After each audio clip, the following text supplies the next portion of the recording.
For this next section, I will be talking about social media entertainment, which warrants some definitions. Social media entertainment essentially refers to the industry that has developed around social media. So think of YouTubers or Instagram models or the dreaded term influencer. In this world, a vertical is essentially a genre or a style or a type of video that is currently popular and could potentially be lucrative.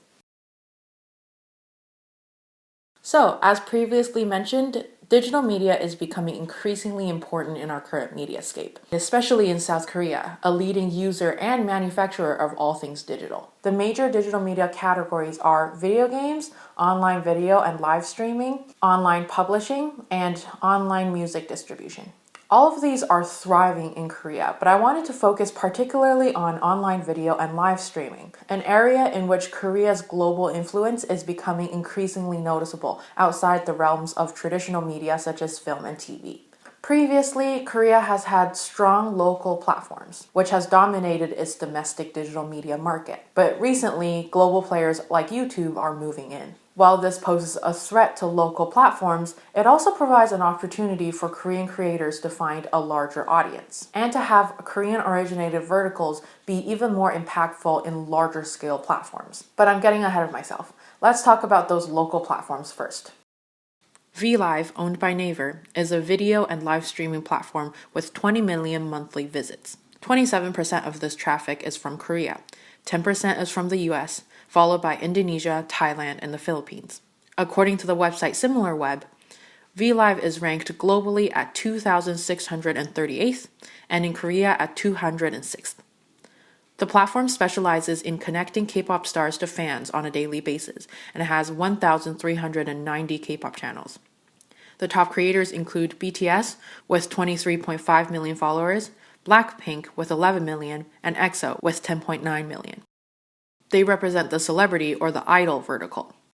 Now, some of you might be thinking, if these celebrities have pre-established fame, or at least fame in a different sector, can they really be considered a vertical in social media entertainment in the same way, say, a YouTube vlogger would be? My answer is yes, because although they are celebrities in music, a large part of their fame actually does come from the online interactions they have with fans. On VLive, these stars hold live streams that allow direct engagement with fans, along with unscripted shows, dance practices, and special showcases to provide a variety of content.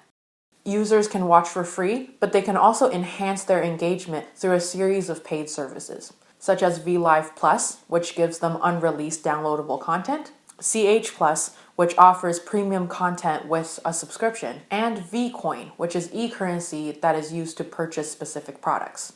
Other non-monetary forms of engagement includes the KemiBeat, which measures how much engagement you have with a particular channel and increases your chances at winning events or talking to the idol, and fansubbing, a subtitle service run by users, which increases both engagement and accessibility. Finally, amidst our current pandemic, VLive is offering Beyond Live, or virtual concerts. Despite this myriad of services and high engagement with fans, the revenue sharing model still seems pretty unsatisfactory for K-pop labels. Big Hit, the label behind BTS, launched Weverse in 2019, their in-house platform to connect idols to fans. Weverse currently has 1.4 million daily users and offers direct in-app purchases. Therefore, despite VLive's current popularity, this vertical has a chance of moving elsewhere if labels decide to get more integrated. The second notable video and live streaming platform native to Korea is AfreecaTV, owned by AfreecaTV Co. It has 38 million monthly visits, 93% of which come from Korea, with China and the US representing 1% each. Globally, it's ranked at 1,106th, while in Korea it's ranked at 34th. The platform allows users to upload their own videos and do live streams, and users are called broadcast junkies, or BJs for short. Overall, there are 7,500 channels. Videos are free to watch, and if you like a BJ, you can send them money directly on the platform. AfreecaTV taxes these donations in order to earn their own revenue. The top verticals on the platforms are esports, which broadcasts competitive video game tournaments, and mukbang, which is essentially watching people eat. 딱 이러면 또 잘생겨져. 그리고 집에 들어오면은 아무도 없고 그러니까 점점점 인터넷에 의존하게 되고 인터넷에서 저와 같은 사람들이랑 같이 토크도 하면서 재미있게 얘기할 수도 있으니까 자기가 채팅 쓰면 제가 그걸 또 읽어주기도 하고 또 즐겁게 얘기도 하고 웃으면서 밥도 같이 먹을 수 있고 한국 회사원들보단 많이 벌죠. 네, 두어 배, 두어 세 배 정도 많이 번다고 얘기해 주시면 돼요. Even though mukbang started on AfreecaTV, it has since taken many other platforms by storm.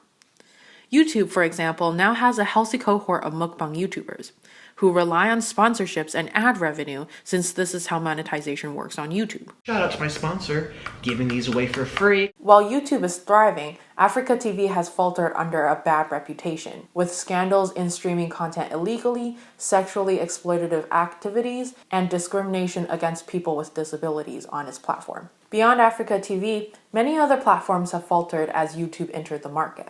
YouTube, as people know, is a video and live streaming platform owned by Alphabet. It has 2 billion monthly users, 35 million of which come from Korea, which is up from 25 million in 2016. The number of YouTube channels originating from Korea has also been up 50% from 2018 to 2019.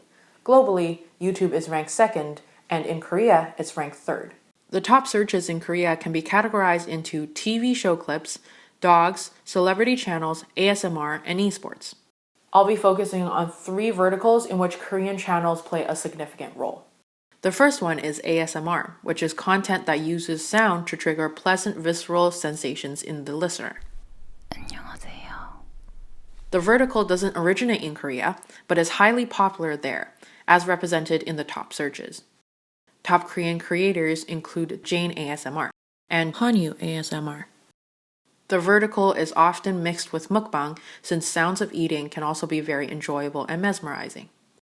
We then have a vertical that is lesser known but is heavily dominated by Korean channels, and that is the calm living / cafe vlog vertical, which shows creators going about their everyday lives or working at a cafe in very aesthetically pleasing ways.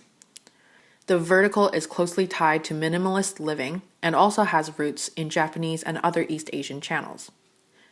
Notable creators include Swedu, haegreendal, and Changhyun. The final vertical is more complex and doesn't involve Korea-originated channels so much as Korea-originated content. This is the fan remix vertical, a significant portion of which takes K-pop content and reworks it into an expression of fan engagement.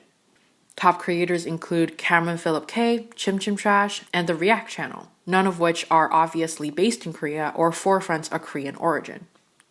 Nevertheless, they represent a site of grassroots cultural exchange that is perhaps the ultimate expression of Korea's soft power success, positioning Korean culture as the center around which other media is generated.